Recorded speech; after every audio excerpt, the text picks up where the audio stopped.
നമസ്കാരം. പ്രൈം ഡിബേറ്റിലേക്ക് സ്വാഗതം. ആദ്യം പ്രധാന വാർത്തകളിലേക്ക്. പീഡനശ്രമ കേസിൽ എം വിൻസെന്റ് MLA അറസ്റ്റ് ചെയ്യും.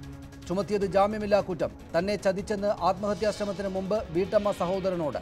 പരാതിക്കാരിയെ അപമാനിച്ച് തിരുവനന്തപുരം DCC പ്രസിഡന്റ്. വീട്ടമ്മയുടെ മനോനില ശരിയല്ലെന്ന് നെയ്യാറ്റിൻകര സനൽ.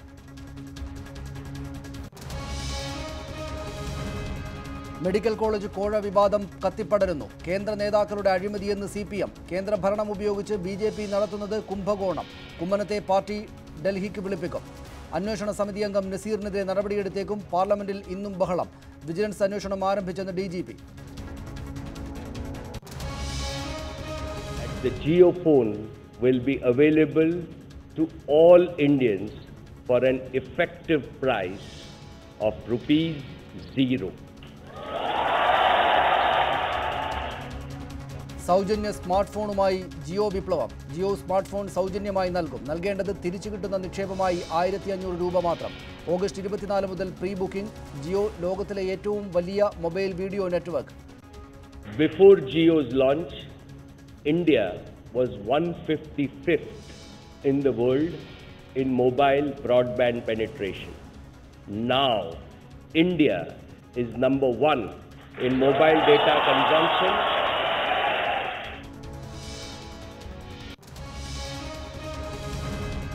രാഷ്ട്രപതി തെരഞ്ഞെടുപ്പിലെ വോട്ട് ചോർച്ചയ്ക്ക് പിന്നാലെ കോൺഗ്രസിൽ പൊട്ടിത്തെറി. ശങ്കർ സിംഗ് ബഗേല ഗുജറാത്ത് പ്രതിപക്ഷ നേതൃസ്ഥാനം രാജിവെച്ചു. AICC ജനറൽ സെക്രട്ടറി സ്ഥാനം രാജിവെച്ച് അംബിക സോണി.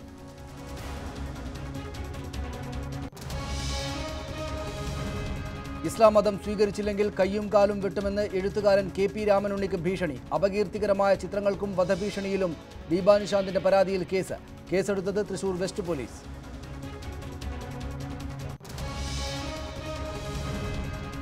നടി ആക്രമിക്കപ്പെട്ട കേസിൽ PT തോമസ് MLA മൊഴിയെടുത്തു. പൾസർ സുനിയുടെ ജാമ്യാപേക്ഷയിൽ വാദം തിങ്കളാഴ്ചത്തേക്ക് മാറ്റി. D സിനിമാസിന് നിർമ്മാണാനുമതി നൽകിയത് അന്വേഷിക്കുമെന്ന് മന്ത്രി KT ജലീൽ.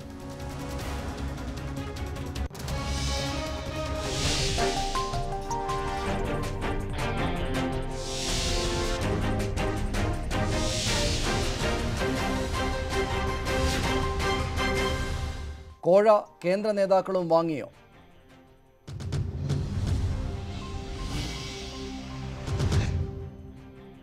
മെഡിക്കൽ കോളേജ് കോഴ വിവാദത്തിൽ കൂടുതൽ നേതാക്കൾക്കെതിരെ നടപടിക്ക് BJP ഒരുങ്ങുന്നു. പാർട്ടി കമ്മീഷൻ റിപ്പോർട്ട് ചോർന്ന സംഭവത്തിൽ സംസ്ഥാന സെക്രട്ടറി നസീറിനെതിരെ അച്ചടക്ക നടപടി ഉണ്ടാകും. വിശദീകരണം തേടാൻ കുമ്മനം രാജശേഖരനെ കേന്ദ്ര നേതൃത്വം ഡൽഹിക്ക് വിളിപ്പിച്ചതായാണ് സൂചന. അതിനിടെ അഴിമതി BJP കേന്ദ്ര നേതാക്കളുടെ അറിവോടെയാണെന്ന് CPM ആരോപിച്ചു. BJP ദേശീയ തലത്തിൽ നടത്തുന്ന അഴിമതിയുടെ ഭാഗമാണ് മെഡിക്കൽ കോളേജ് വിവാദമെന്നാണ് CPMന്റെ ആരോപണം. അമിത്ഷായുടെ നിർദ്ദേശപ്രകാരമാണ് കേരളത്തിലെ പണപ്പിരിവെന്നും CPM ആരോപിക്കുന്നു. BJPയുടെ ആഭ്യന്തര പ്രശ്നമായി വിവാദത്തെ ഒതുക്കാനാകില്ലെന്നും കോടിയേരി ബാലകൃഷ്ണൻ പറഞ്ഞു. രാജ്യത്ത് 70 കോളേജുകളിൽ നിന്ന് ഇങ്ങനെയുള്ള പണം വിവിധ സംസ്ഥാനങ്ങളിലെ BJPക്കാർ കൈപ്പറ്റിയിട്ടുണ്ട്. ഈ കുംഭകോണം ഒരാളെ BJP നിന്ന് പുറത്താക്കിയതുകൊണ്ടോ മറ്റു തരത്തിലോ മൂടിവെക്കേണ്ടുന്ന ഒരു അഴിമതിയല്ല. ദേശീയ തലത്തിൽ BJP നടത്തിയിട്ടുള്ള ഒരു അഴിമതിയാണ്. ഇതിന് സംസ്ഥാന BJP നേതാക്കന്മാർക്ക് ഇതിൽ പങ്കുണ്ട്. പാർട്ടി നേതാക്കൾ വിവാദത്തിൽ കുടുങ്ങിയതിനു പുറമെ അതീവ രഹസ്യമായി നടത്തിയ പാർട്ടി അന്വേഷണ കമ്മീഷൻ റിപ്പോർട്ട് പുറത്തായതും BJPയെ കുഴയ്ക്കുന്നു. കമ്മീഷൻ അംഗമായ സംസ്ഥാന സെക്രട്ടറി നസീറിനെതിരെ അച്ചടക്ക നടപടിയുണ്ടാകുമെന്നാണ് സൂചന. കമ്മീഷൻ റിപ്പോർട്ട് ചോർന്നത് നസീർ വഴിയാണെന്നാണ് നേതൃത്വത്തിന്റെ വിലയിരുത്തൽ. എന്നാൽ സംസ്ഥാന അധ്യക്ഷൻ കുമ്മനം രാജശേഖരന്റെ ഓഫീസിൽ നിന്നാണ് റിപ്പോർട്ട് ചോർന്നതെന്ന മറുവാദവുമുണ്ട്. ഇന്ന് ചേരാനിരുന്ന കോർ കമ്മിറ്റി യോഗം റദ്ദാക്കി. നാളെ ചേരുന്ന സംസ്ഥാന കമ്മിറ്റിയിൽ വിവാദങ്ങൾ വിശദമായി ചർച്ച ചെയ്യും. ദേശീയ നേതൃത്വം വിഷയത്തിൽ കടുത്ത നടപടികൾക്കൊരുങ്ങുകയാണ്. കുമ്മനം രാജശേഖരനോട് ഉടൻ ഡൽഹിയിലെത്താൻ ആവശ്യപ്പെട്ടതായാണ് സൂചന. വിവാദങ്ങളുടെ പശ്ചാത്തലത്തിൽ കേരളത്തിലെ സംഘടനയിൽ അഴിച്ചുപണിയുണ്ടാകുമെന്നും സൂചനയുണ്ട്. അതേസമയം മെഡിക്കൽ കോളേജ് വിവാദത്തിൽ സർക്കാർ പ്രഖ്യാപിച്ച വിജിലൻസ് അന്വേഷണം ആരംഭിച്ചു. ബന്ധപ്പെട്ടവരിൽ നിന്ന് ഉടൻ മൊഴിയെടുക്കും. ഇന്നലെ ആ പെറ്റീഷൻ എനിക്ക് കിട്ടി. ഒരു പെറ്റീഷൻ കിട്ടി. അത് ഞാൻ ഓർഡർ കൊടുത്തു എൻക്വയറി ചെയ്യാൻ വേണ്ടിയിട്ട് വിജിലൻസിൽ. അത് വിജിലൻസ് മേധാവിയായിട്ട് നോട്ട് ആസ് പോലീസ് മേധാവി ഞാൻ ഒരു എൻക്വയറി ചെയ്യാനാണ് കൊടുത്തു. ന്യൂസ് 18 തിരുവനന്തപുരം. മെഡിക്കൽ കോളേജ് കോഴ വിവാദത്തിൽ ലോക്സഭയിൽ ഇന്നും കേരള MPമാരുടെ പ്രതിഷേധം. വിഷയം അടിയന്തര പ്രമേയത്തിനും ശൂന്യവേളയിൽ ഉന്നയിക്കുന്നതിനും MP രാജേഷ് MP നോട്ടീസ് നൽകിയെങ്കിലും സ്പീക്കർ അനുമതി നൽകിയില്ല. തുടർന്ന് ഇടത് MPമാർ സഭയുടെ നടുത്തളത്തിലിറങ്ങി ബഹളം വെച്ചു. കേരളത്തിലെ മെഡിക്കൽ കോളേജ് കോഴ വിവാദവും രാജ്യത്തെ കർഷക പ്രശ്നവും ഉയർത്തിയുള്ള പ്രതിപക്ഷ പ്രതിഷേധം തുടർച്ചയായ രണ്ടാം ദിവസവും ലോക്സഭയിൽ ബഹളത്തിന് ഇടയാക്കി. മെഡിക്കൽ കോളേജ് കോഴ വിവാദത്തിൽ അടിയന്തര പ്രമേയത്തിനും ശൂന്യവേളയിൽ ഉന്നയിക്കുന്നതിനും നോട്ടീസ് നൽകിയിരുന്നു. ഇത് രണ്ടും സ്പീക്കർ നിരസിച്ചു. തുടർന്ന് ഇടതെമ്പിമാർ സഭയുടെ നടുത്തളത്തിലിറങ്ങി ബഹളം വച്ചു. കർഷക പ്രതിസന്ധി ഉയർത്തി കോൺഗ്രസ് അടക്കമുള്ള മറ്റ് പ്രതിപക്ഷ എംപിമാരും നടുത്തളത്തിലിറങ്ങി ബഹളം വച്ചെങ്കിലും സഭ നിർത്തിവെക്കാൻ സ്പീക്കർ തയ്യാറായില്ല. ഇതിനിടെ ചോദ്യോത്തരവേളയിൽ എ സമ്പത്ത് എംപി വിഷയം ഉന്നയിക്കാൻ ശ്രമിച്ചു. കേരളത്തിൽ ഉയർന്നിട്ടുള്ള മെഡിക്കൽ കോഴ അഴിമതി ആരോപണത്തിൽ നടപടി വേണമെന്ന് സമ്പത്ത് ആവശ്യപ്പെട്ടു. And from my own constituency, yes, Madam Speaker, from my own state, it has been reported in the national media also. Certain political party leaders have accepted bribe under the promise of giving sanction to a medical college. Rupees 5 crore 16 lakhs have been. It has been taken as bribe, and that has been routed through the Hawala, and it has reached Delhi also. It has reported in the national media. It is just like spreading like the vector-borne diseases. ചോദ്യോത്തരവേളയിൽ വിഷയം ഉന്നയിച്ചെന്ന് ചൂണ്ടിക്കാട്ടിയാണ് ശൂന്യവേളയിൽ MP. രാജേഷിന് speaker medical കോഴ വിവാദം ഉന്നയിക്കാൻ അവസരം നിഷേധിച്ചത്.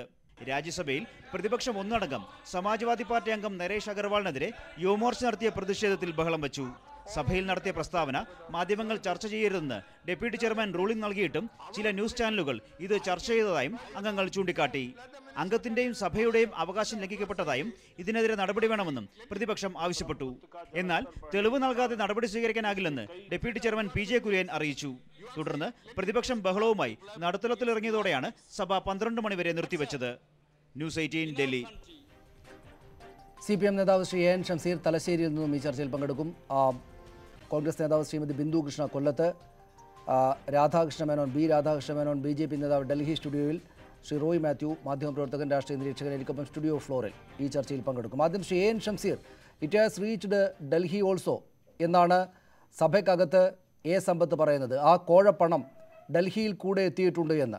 Kodiyeri Balakrishnan CPM സംസ്ഥാന secretary ഇത് ദേശീയ തലത്തിലുള്ള അഴിമതിയാണ്, കേന്ദ്ര നേതാക്കൾക്കടക്കം പണം കിട്ടിയിട്ടുണ്ട് എന്ന് പറയുകയുണ്ടായി അല്പം മുമ്പ് വാർത്താ സമ്മേളനത്തിൽ. ഇത് കേരളത്തിലെ നേതാക്കൾ നടത്തിയ അഴിമതിയല്ല, മറിച്ച് കേന്ദ്ര നേതൃത്വത്തിനാകെ തന്നെ പങ്കുള്ള അഴിമതിയാണ് എന്ന ആരോപണം നിങ്ങൾ ഉന്നയിക്കുന്നത് എന്ത് വസ്തുതകളുടെ അടിസ്ഥാനത്തിലാണ്? വെറുതെ രാഷ്ട്രീയ ആരോപണമായി മുന്നോട്ട് വെക്കുന്ന കാര്യമാണോ അത്?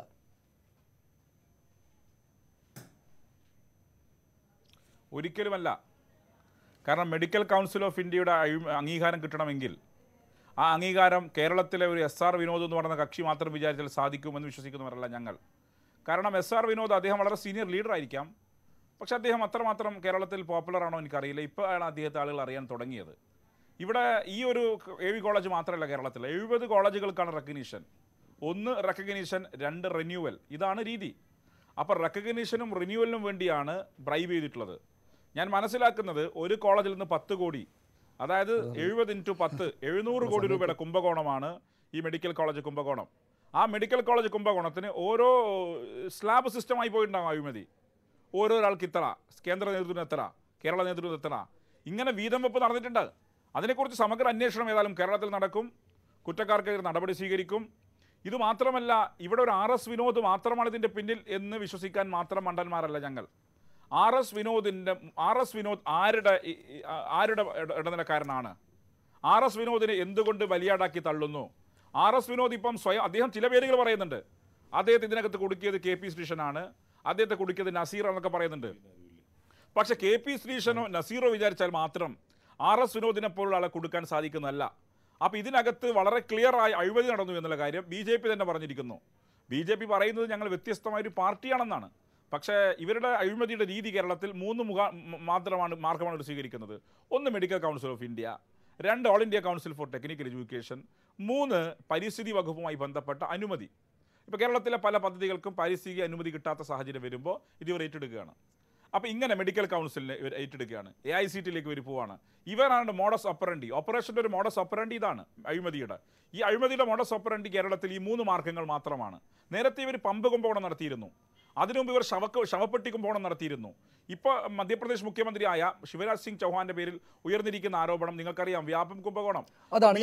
അഴിമതി വിരുദ്ധമായ ബിന്ദു കൃഷ്ണ, ഷംസീറും CPM നേതാക്കളും ഉന്നയിക്കുന്ന ആക്ഷേപം ഇത് കേന്ദ്ര ഭരണത്തിന്റെ തണലിൽ കേന്ദ്രഭരണത്തിൻ്റെ സൗകര്യങ്ങൾ ഉപയോഗിച്ച് വലിയ അഴിമതി നടത്തുന്നു. ഇത് മഞ്ഞുമലയുടെ ഒരു അറ്റം മാത്രമാണെന്നാണ് കോടിയേരി ബാലകൃഷ്ണൻ പറഞ്ഞത്. നോക്കൂ, ഇത് കേന്ദ്രത്തിൽ അധികാരത്തിലിരുന്ന ഒരു രാഷ്ട്രീയ പാർട്ടിയുടെ, നിരവധി തവണ അധികാരത്തിലിരുന്ന രാഷ്ട്രീയ പാർട്ടിയുടെ കേരളത്തിലെ നേതാവാണല്ലോ താങ്കൾ. അത്തരത്തിൽ അഴിമതി നടത്താനുള്ള അല്ലെങ്കിൽ ഇത്തരം പദ്ധതികൾക്ക് അനുമതിയും റിന്യൂവലും വാങ്ങാനുള്ള അത് വഴി വലിയ തോതിലുള്ള പണം ഒഴുകാനിടയുണ്ട് എന്ന സംശയം ഏത് നിലക്കാണ് താങ്കളടക്കമുള്ള ആളുകൾക്കുള്ളത്?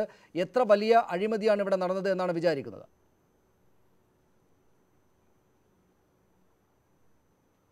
എനിക്കോ ഈ പൊതുസമൂഹത്തിലുള്ള ആളുകൾക്കോ ഇന്നലെ വരെ അത് സാധാരണഗതിയിൽ സംഭവിക്കുന്ന ഒരു കാര്യമാണെന്ന് അറിവോ ബോധ്യമോ ഇല്ലായിരുന്നു. പക്ഷേ ഇത്രയും വലിയ സാധ്യതകൾ അഴിമതിക്കായി തുറന്നിട്ട് കൊടുത്തുകൊണ്ട്, മാത്രവുമല്ല അവിടെ ശ്രദ്ധേയമായൊരു കാര്യമെന്ന് പറയുന്നത് ഈ അഴിമതി എന്ന് പറയുന്നത് രാഷ്ട്രീയ എതിരാളികൾ കൊണ്ടുവന്നതല്ല. സാധാരണഗതിയിൽ ഒട്ടുമിക്ക അഴിമതി ആരോപണങ്ങളും ഉയർന്നു വരുന്നത് രാഷ്ട്രീയ എതിരാളികളോ മാധ്യമങ്ങളോ ഒക്കെയാണ് കൊണ്ടുവരുന്നത്. ഇവിടെ അതിൽ നിന്ന് തികച്ചും വ്യത്യസ്തമായൊരു പാർട്ടിയുടെ ആഭ്യന്തര നിലയിൽ നിന്നുകൊണ്ട്, ആ പശ്ചാത്തലത്തിൽ നിന്നുകൊണ്ടാണ് ഈ അഴിമതി ആരോപണം പുറത്തു വരുന്നത്. അതിനർത്ഥം രാഷ്ട്രീയ വൈരാഗ്യമോ മറ്റൊരു വൈരാഗ്യ ബുദ്ധിയൊന്നും ഇതിലില്ല. സത്യസന്ധമായൊരു പരാതി അന്വേഷിക്കാൻ പ്രസിഡന്റിന്റെ കൈ കിട്ടിയിട്ട് മാസങ്ങൾ കയ്യിൽ വെച്ച് റിപ്പോർട്ട് ജൂൺ 6-ാം തീയതി കിട്ടിയിട്ട് ഇത്രയും ദിവസം പൂഴ്ത്തി വെച്ചിരുന്നു. കഴിഞ്ഞ ദിവസം മാധ്യമങ്ങളിൽ നിന്ന് പുറത്തുവിട്ടപ്പോൾ നിവൃത്തിയില്ലാതെ, ഗത്യന്തരമില്ലാതെ മറുപടി പറയാൻ സംസ്ഥാന നേതാക്കന്മാർ സന്നദ്ധരായി വന്നു. ഒരു പാവം വിനോദിനെ പുറത്താക്കി തലയുരാന്ന് വെച്ചു. അവിടെയാണ് ശ്രീ സനീഷ് ചോദിച്ച ചോദ്യത്തിന്റെ പ്രസക്തി. കേന്ദ്ര അനുമതി വേണ്ടുന്ന കാര്യങ്ങൾ, കേന്ദ്രത്തിൽ നിന്ന് ഇതുപോലെയുള്ള റെക്കഗ്നീഷൻ വാങ്ങിയെടുക്കേണ്ട കാര്യങ്ങളിൽ ഈ കോടിക്കണക്കിന് രൂപയുടെ അഴിമതി നടത്തുമെന്ന് പറയുമ്പോൾ മഞ്ഞുമലയുടെ ഒരു അറ്റം തന്നെയാണ് അത്. ഇവിടെ സംസ്ഥാന നേതാക്കന്മാർ മാത്രമല്ല, അങ്ങ് കേന്ദ്രത്തിലെ നേതാക്കന്മാർ വരെ അതിൽ പങ്കാളികളാണ്. ഭ്രഷ്ടാചാർ മുക്ത് ഭാരത് എന്ന മുദ്രാവാക്യം വിളിച്ച് ജനങ്ങളുടെ വോട്ട് വാങ്ങി അധികാരത്തിൽ വന്ന നരേന്ദ്രമോദി കള്ളനോട്ടടിക്കാരനെയും കള്ളപ്പണത്തെയും ഒതുക്കാൻ വേണ്ടി നോട്ട് നിരോധനം കൊണ്ടുവന്ന നരേന്ദ്രമോദി തുടർന്നുള്ള ഓരോ ദിവസങ്ങളും ഈ രാജ്യത്തെമ്പാടും, വിശേഷിച്ച് ഗുജറാത്തിലും ഈ കേരളം ഉൾപ്പെടെയുള്ള എല്ലാ സ്ഥലത്തും കള്ളനോട്ട് അടിച്ചതും കള്ളപ്പണം ഒഴുക്കിയതും BJP-കാരാണെന്ന് തെളിയുകയും ചില കേസുകളെങ്കിലും പിടിക്കപ്പെടുകയും ചെയ്തു. ഇത് വ്യക്തമാക്കുന്നത് BJP എന്ന് പറയുന്ന രാഷ്ട്രീയ പ്രസ്ഥാനം അടിമുടി അഴിമതിയാണ് എന്നാണ്. അഴിമതിയില്ലാത്ത ഭാരതം എന്ന് പറയുകയും ആരൊക്കെ അറിഞ്ഞൂടാത്ത വഴികളിലൂടെ അടക്കം അഴിമതി നടത്തുകയും ചെയ്യുന്നു. ഇത് കേവലം അഴിമതിയുടെ മാത്രം പ്രശ്നമല്ല. ഈ പണം എങ്ങോട്ട് പോയി, ആര് വഴി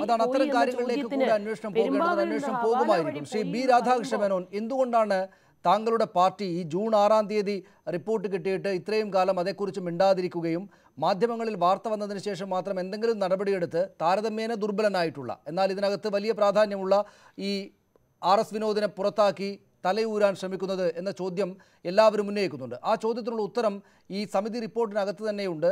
അത് ഈ സതീഷ് നായരോട് എങ്ങനെയാണ് ഇത്ര വലിയ ഡീൽ നടത്താൻ നിങ്ങൾക്ക് സാധിക്കുന്നത് എന്ന് ചോദിച്ചപ്പോൾ അത് ആളുകൾ തമ്മിലുള്ള വിശ്വാസത്തിൻ്റെ പ്രശ്നമാണ്. ഇത് അഡ്വാൻസ് വാങ്ങിയോ കൊടുത്തോ ഒന്നും നടത്താവുന്ന ഡീലല്ല. ഇത് ചില പ്രത്യേക ആളുകളുമായിട്ടുള്ള ബന്ധമുള്ള ഇതുകൊണ്ടാണ് എനിക്കിത് ചെയ്യാനാകുന്നത് എന്ന് അദ്ദേഹം തുറന്നു തന്നെ പറഞ്ഞിട്ടുണ്ട്. അത് പക്ഷേ ആ പേര് പറയാനാവുകയില്ല എന്നതുകൊണ്ട് ഞങ്ങളതിലേക്ക് കടക്കുന്നില്ല എന്ന് എഴുതി വെച്ചാണ് ഈ റിപ്പോർട്ട് ആ ഭാഗത്തേക്ക് പോകാതെ റിപ്പോർട്ട് തയ്യാറാക്കിയ ആളുകൾ തിരിച്ചു വരുന്നത്, അതിനെ പരിപൂർണമാക്കി വെക്കുന്നത്. നോക്കൂ, ഇത് കേന്ദ്ര നേതാക്കളടക്കം ഡൽഹിയിലേക്കടക്കം എത്തിച്ചേർന്നിട്ടുണ്ട്. ഇതിൻ്റെ ഈ അഴിമതിയിലൂടെ ഉണ്ടാക്കിയ പണം എന്നത് ഭയപ്പെടുന്നത് കൊണ്ടാകുമോ ഈ സമിതി റിപ്പോർട്ട് അക്കാര്യങ്ങളിലേക്ക് പോകാതിരുന്നത്? സംസ്ഥാന നേതൃത്വം ഇതേക്കുറിച്ചൊന്നും പറയാൻ തയ്യാറാകാതിരിക്കുന്നത്?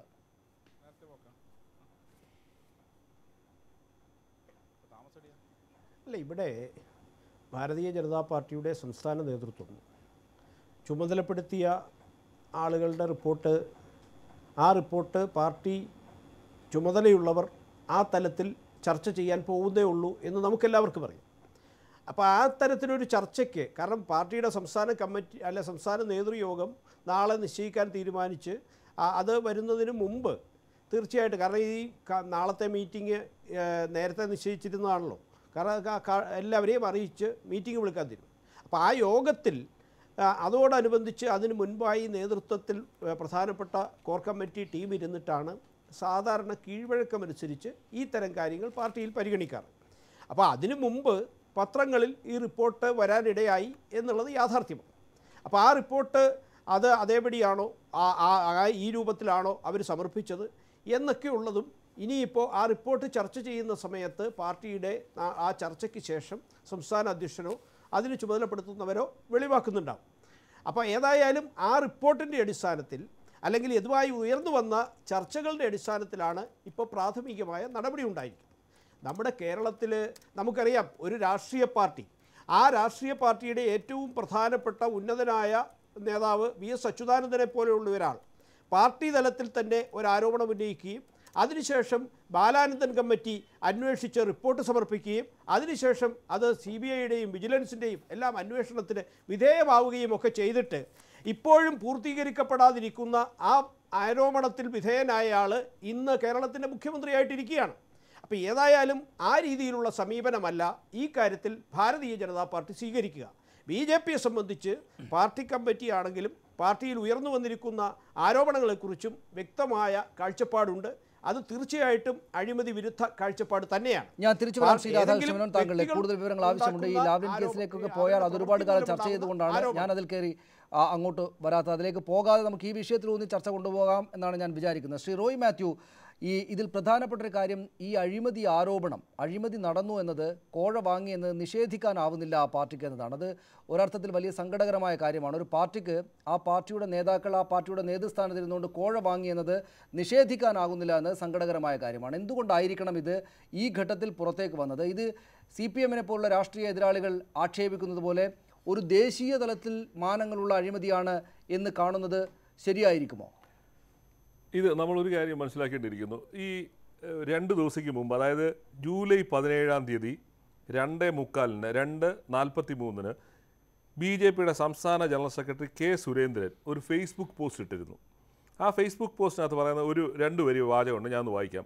ഈ അടുത്ത കാലത്ത് അംഗീകാരം കിട്ടിയ പല മെഡിക്കൽ കോളേജുകളും വലിയ കോഴ കൊടുത്താണ് അംഗീകാരം നേടിയെന്ന വാർത്ത ഞെട്ടിപ്പിക്കുന്നതാണ്. ഈ കച്ചവടം അവസാനിപ്പിക്കാനും ഇതിനെതിരെ പ്രതികരിക്കാനും എന്തുകൊണ്ട് മാധ്യമങ്ങളും രാഷ്ട്രീയ പാർട്ടികളും രംഗത്ത് വരുന്നില്ല?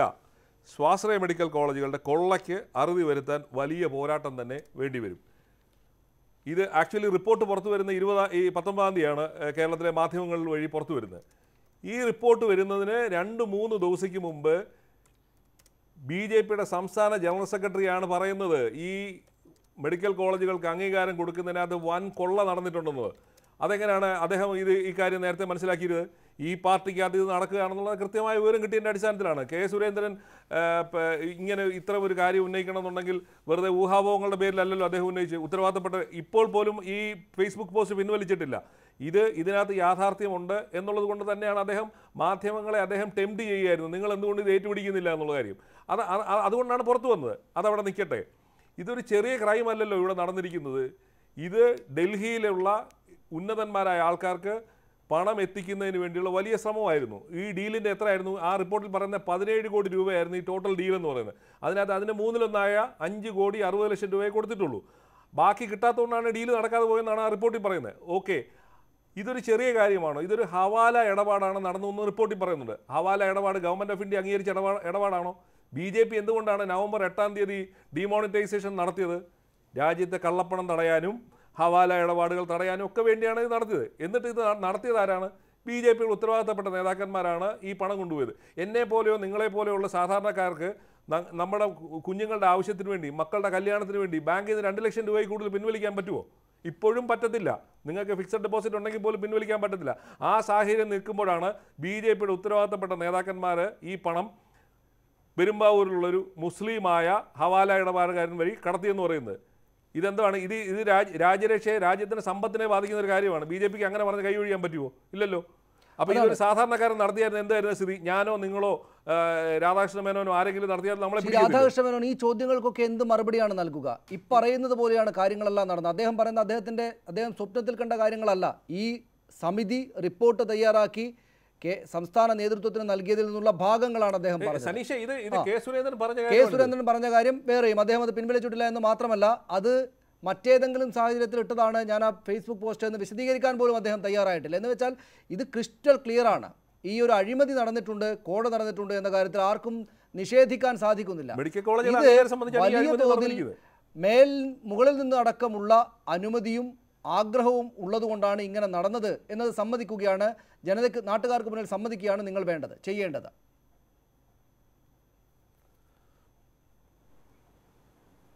അല്ല, ഇവിടെ അഴിമതി നടന്നിട്ടുണ്ട് എന്ന് സംശയം തോന്നിയതുകൊണ്ടാണല്ലോ കമ്മീഷനെ വെച്ചത്.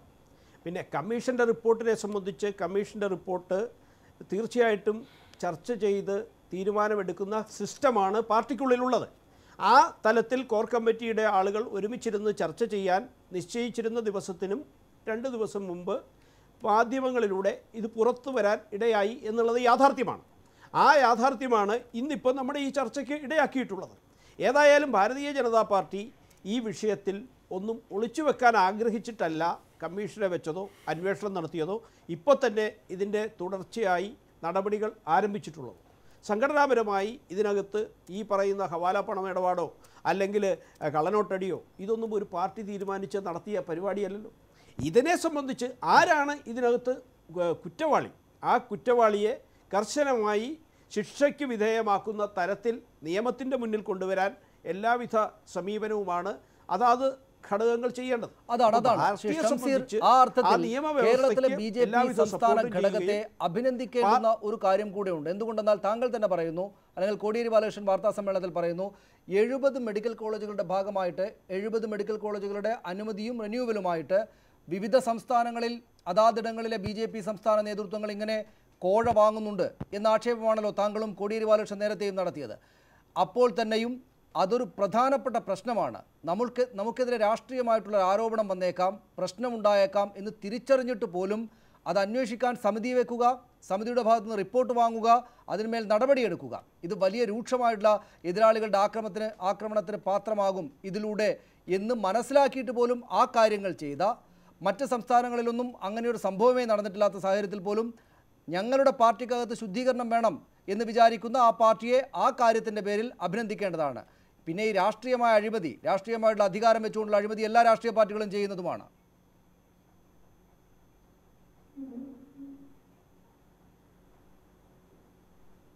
ഇവിടെ എനിക്ക് സൂചിപ്പിക്കാനുള്ളത്, പാർട്ടി വ്യത്യസ്തമാണെന്ന് പറയുന്നവരാണല്ലോ ഇവർ.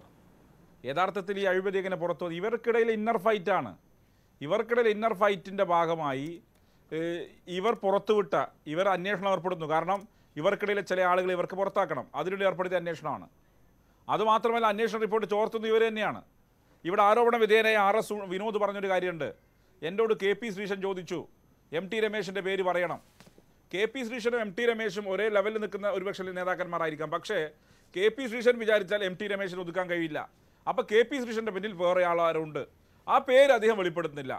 BJPക്കകത്ത് കടുത്ത ആഭ്യന്തര വൈരുദ്ധ്യവും കടുത്ത ഗ്രൂപ്പ് വഴക്കുമാണ്. ഇവിടെ അതുകൊണ്ട് തന്നെയാണ് അവർ ഇത്തരം നടപടി എടുക്കാൻ തന്നെ ഇത്തരത്തിലൊരു വാർത്ത പുറത്തുവിട്ടതും അന്വേഷണ കമ്മീഷൻ വെച്ചതും എല്ലാം അതിൻ്റെ ഭാഗം തന്നെയാണ്. അതിനകത്തുള്ള ആഭ്യന്തര വൈരുദ്ധ്യങ്ങളാണ്. ആ ആഭ്യന്തര വൈരുദ്ധ്യങ്ങൾ മൂർച്ഛിച്ചപ്പോഴാണ് അന്വേഷണത്തിന് അവർ ഉത്തരവിടുന്നത്. അന്വേഷണം ഉത്തരവിട്ടപ്പം ഒരു വിഭാഗം അത് ചോർത്തി കൊടുത്തു, അല്ലെങ്കിൽ ഒരു ഒതുക്കുമായിരുന്നു. ഇത് മാത്രമല്ലല്ലോ, ഓരോ അഴിമതിയും പുറത്തു വന്നല്ലോ.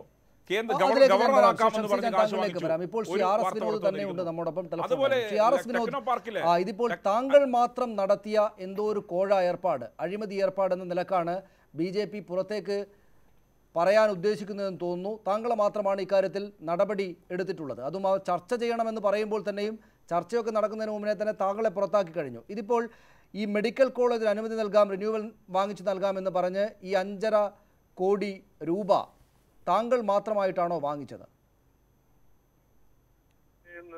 ന്യൂസ് 18-ലൊക്കെ പറഞ്ഞല്ലോ അതിന്റെ ആ റിപ്പോർട്ടിലെ പരാമർശങ്ങളാണ് അതൊക്കെ. ആ റിപ്പോർട്ട് ഞാൻ തള്ളിക്കളഞ്ഞതാണ്. ആ റിപ്പോർട്ട് വസ്തുതയ്ക്ക് നിരക്കുന്നതല്ല. ആ റിപ്പോർട്ടിൽ എന്റെ ഭാഗം ഞാൻ പറഞ്ഞതായി പറയുന്നതൊന്നും ശരിയായി രേഖപ്പെടുത്തിയിട്ടില്ല. ഞാൻ പറഞ്ഞ കാര്യങ്ങളല്ല അതിൽ രേഖപ്പെടുത്തിയിട്ടുള്ളത്. ഇതൊക്കെ ഞാൻ പറഞ്ഞിട്ടുള്ളതാ. അത് താങ്കൾ പറഞ്ഞതാണ്. അത് പക്ഷേ വിശ്വസിക്കാൻ പറ്റാത്ത ശ്രീ RS വിനോദ്, താങ്കൾ ഒരാളാണ് ആരോപണ വിധേയനായ പാർട്ടിയിൽ നിന്ന് പുറത്താക്കപ്പെട്ട താങ്കൾ ഒരാളെ അത് പറയുന്നുള്ളൂ. ആ പാർട്ടി മൊത്തത്തിൽ ആ റിപ്പോർട്ടിനൊപ്പമായതുകൊണ്ടാണല്ലോ താങ്കളെ പുറത്താക്കുന്നത്. അതുകൊണ്ട് കൂട്ടത്തിൽ വലിയ ജനാധിപത്യം വെച്ച് നോക്കുകയാണെങ്കിൽ കൂട്ടത്തിൽ വലിയ സംഘം അവരായതുകൊണ്ട് അവർ പറയുന്നതാകും ശരി, താങ്കൾ പറയുന്നതല്ല. ഹലോ, ഇതിന്റെ പ്രശ്നം ഇത് നിങ്ങൾ മാത്രം, താങ്കൾ മാത്രമാണ് ഈ പണം കൊണ്ടുപോയത് എന്ന തരത്തിൽ കേരളത്തിലെ ജനത വിചാരിക്കട്ടെ എന്നൊരു ആശയം, ആഗ്രഹം ആളുകളുടെ ഭാഗത്തു നിന്നുണ്ടായിട്ടുണ്ടോ? ഉണ്ടെങ്കിൽ എന്ത് കാരണം കൊണ്ടാണത്? ആരാണതിന് പിന്നിൽ? എന്റെ സുഹൃത്തെ, ആ കോളേജിന്റെ ഈ പറയുന്ന പരാതിക്കാരനെന്ന് ഇവർ പറയുന്ന ഷാജി, SR ഷാജി തന്നെ പറഞ്ഞു, ഞാൻ ആർക്കും കാശ് കൊടുത്തിട്ടില്ല, ഞാൻ ആർക്കും പരാതി കൊടുത്തിട്ടില്ല. പിന്നെ എങ്ങനെയാ നിങ്ങൾ ഈ കാശിന്റെ കാര്യം ചർച്ച ചെയ്യും? പിന്നെ ഈ ഒരു പരാതി എവിടുന്ന് ഒരു പരാതി വന്നു, ആ പരാതി അന്വേഷിക്കാൻ BJPയെ സംബന്ധിച്ചിടത്തോളം ഏത് നേതാവിനെതിരെ പരാതി വന്നാലും അന്വേഷിക്കും. ആ നിലയിൽ ആ പരാതി അന്വേഷിച്ചിട്ടുണ്ട്. അന്വേഷിക്കാൻ ഏൽപ്പിച്ച ആളുകൾ അതിനകത്ത് മാൽ പ്രാക്ടീസ് ചെയ്തു. അതിനെ കുറിച്ച് തന്നെ അന്വേഷണം വരും.